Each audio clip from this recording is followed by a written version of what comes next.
All right, I hope you guys enjoyed chapter 1. Here is chapter 2. It's called Showin' and Tellin'. The first time I ever remember making people laugh was in kindergarten. Each morning, the teacher would ask if anyone had anything special for show and tell. At first, I was pretty shy about it. I would just sit there quietly at my desk and keep my mouth shut. But there were lots of kids who didn't.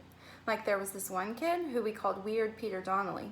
Every single day when the teacher asked if anyone had anything for show and tell, Weird Peter Donnelly would raise his hand. Mostly he brought in his hobbies. Weird Peter had the stupidest hobbies in the whole world. One of them was collecting different colored sweater fuzz. Scary, right? One day, he brought his fuzz collection to school. He kept it in a shoebox, and when he passed it around, I just felt stupid looking at it. Then, all of a sudden, I got this funny idea. Just as I was about to pass the box to the next person, I pretended I was going to sneeze. Achoo! I sneezed right smack in the middle of Weird Peter Donnelly's sweater fuzz. Fuzz balls went flying everywhere. The whole class went nuts laughing. Weird Peter freaked out. He ran over to my desk and began gathering up fuzz and putting it back in his box. The teacher told me to help him, but I was laughing too hard to get out of my chair. I had to admit, making people laugh was a lot more fun than sitting quietly at my desk. From then on, I began to use show and tell to tell the class funny things that happened to me. When I ran out of true things to tell, I just started making them up. One time I told the class that my father was Mr. Potato Head, and I don't know what made me say such a stupid thing, but it just came out. The teacher made me sit down. She said that there was a big difference between show and tell and show and blatantly lie right to our faces. Personally, I don't think teachers like it when their students are funnier than they are. So far, I've been funnier than every teacher I've ever had, and not one of them has liked me. My goal in life is to try and find a teacher who appreciates my sense of humor. Last year, in 5th grade, I had a teacher named Miss Henderson. Out of all the teachers I've ever had, Miss Henderson is the one who disliked me the most. It makes sense, though. In 5th grade, I was the funniest I've ever been.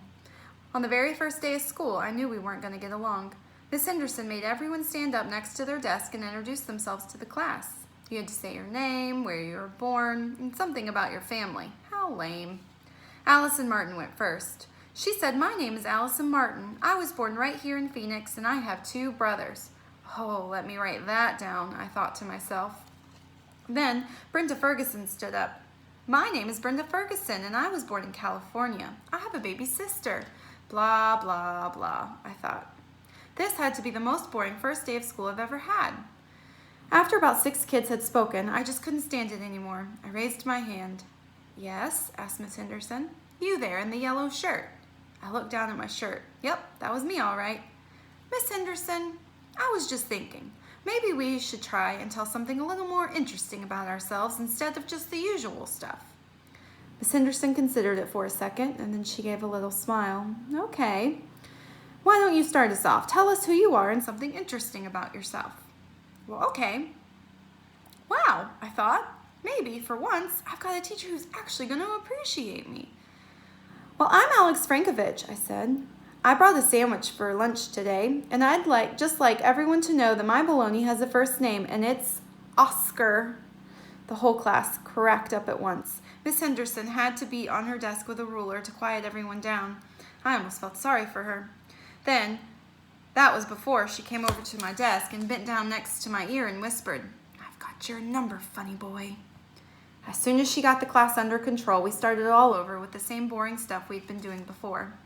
After about an hour, we were almost finished, and that's when I first saw T.J. Stoner.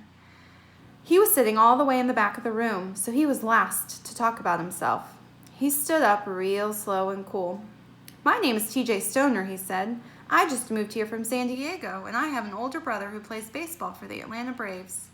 Then he sat back down just as slow and cool as when he stood up. I knew right away I wasn't going to like old T.J. Stoner. Miss Henderson did, though. She was totally impressed. "Really, T.J.?" she gushed. "Why don't you tell us a little bit more about him?" T.J. stood up again. "Well, his name is Matt Stoner, and he is in his 2nd year in the majors. He's a pinch hitter," he added. "Well, how exciting," said Miss Henderson. "Do you play baseball too, T.J.?" He nodded. "I'm a pitcher. Last year, my team won the California State Championship, and I was voted Most Valuable Player." By this time, I was ready to barf. I raised my hand again and waved it all over the place. You could tell that Miss Henderson didn't want to call on me, but that was pretty hard to ignore. "Okay, Alex, what?" she asked, annoyed. "Well, I just thought that the class might like to know that I play baseball too." Miss Henderson stared. So last season I played right field," I told her. "I didn't get voted MVP, but I did come in second in the swimsuit competition." That did it. The whole class went crazy. Brenda Ferguson laughed so hard she fell out of her chair. 2 people didn't laugh at all, though. One was T.J. Stoner. The other was Miss Henderson.